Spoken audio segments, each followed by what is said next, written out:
केंद्र सरकार को इस बात के लिए धन्यवाद देते हैं कि उन्होंने जो हम लोगों का सुझाव था कि रेलगाड़ी के माध्यम से ही हमारे जो प्रवासी बाहर फंसे हुए हैं, बिहार के रहने वाले लोग वहाँ, चाहे छात्र हों या मजदूर हों या कोई पर्यटक हो या कोई भी हो, तो ट्रेन से ही आने की सुविधा उनके लिए बेहतर होगी।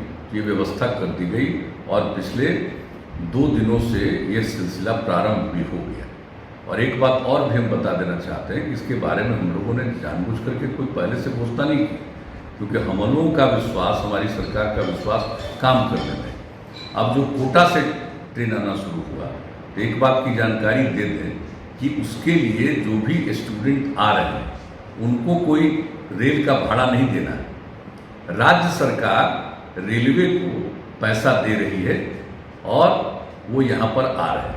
और इसी तरह से हम लोगों ने ये निर्णय ले लिया है कि जो भी हमारे लोग, बिहार के लोग जो बाहर मजदूरी हैं, मजदूर के रूप में काम करते हैं या अन्य प्रकार से जो बाहर फंसे हुए, वो यहाँ पर आएंगे।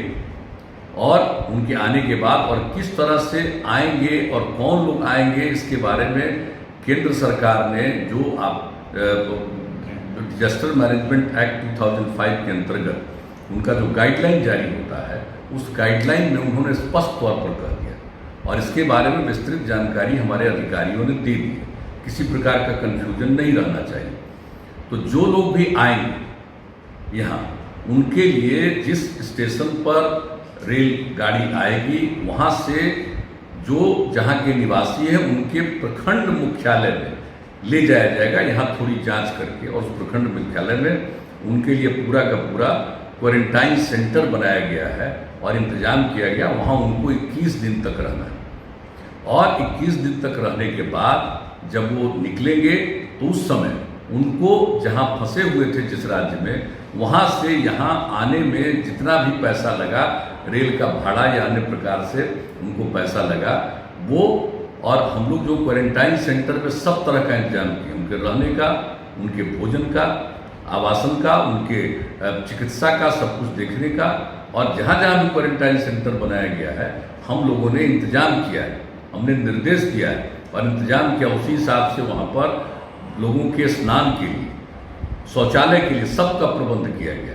तो भोजन और पीने का पानी नहीं, हर प्रकार की सुविधा वहाँ पर उपलब्ध कराई गई है।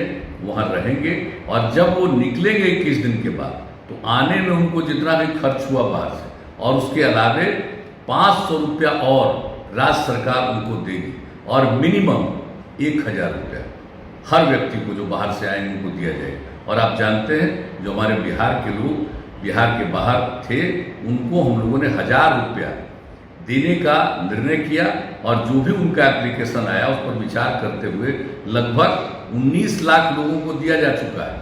अब कुछ ही लोग बचे हैं जिनको देखा जा रहा है और उनको भी मिल जाएगा। तो हम लोग जो भी काम करते हैं लोगों के हित में करते हैं और चाहते हैं कि ये काम हो, लेकिन हमने देखा कि इधर काफ़ी बयानबाजी आ रही है, तो उसको देखते हुए हमने कहा बता दें, वरना लोगों को लाभ मिलता अपने आप लोग बताते। तो ये तय कर दिया है, ये हम लोगों का निर्णय है किया हुआ, और इसका अनुपालन भी शुरू हो गया है कोटा से जो हमारे विद्यार्थी आ रहे हैं उनके लिए। तो हम इस बात की जानकारी देना चाहते हैं और सब लोगों से हम यही आग्रह करेंगे कि जो लोग भी बाहर से आ रहे हैं उनको प्रेरित करिएगा और जो क्वारंटाइन सेंटर में उसमें रहें, ये सब के लिए उपयोगी है। और जो भी लॉकडाउन लागू किया गया है, तो हम बिहार के लोगों को इस बात के लिए अभिनंदन करते हैं कि हमारे बिहारवासी अधिकांश, इक्का दुक्का कोई इधर उधर करता होगा, लेकिन अधिकांश लोग, सब लोग नियमों का पालन करते हैं।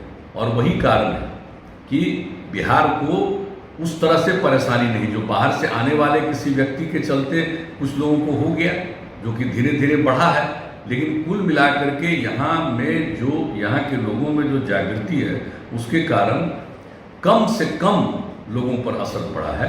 और इस प्रकार से हम लोग जो कोरोना वायरस है उस पर कामयाबी हासिल करें। हम सब लोगों को सचेत रहना है। मैं सब लोगों से पुनः अपील करूंगा, भयभीत होने की जरूरत नहीं, सजग रहने की जरूरत है। और अंततोगत्वा आप जान रहे हैं कि पूरे दुनिया में ये हो रहा है। ये सिर्फ कोई हम लोगों के यहाँ की बात नहीं, अनेक जगहों पर बड़े पैमाने पर देश का सबसे विकसित, दुनिया का सबसे विकसित देश अमेरिका में सब ज़्यादा होगा। तो इसलिए इसको देखते हुए जो कुछ किया जा रहा है, सब लोगों से यही अपील है कि उसका अनुपालन करें।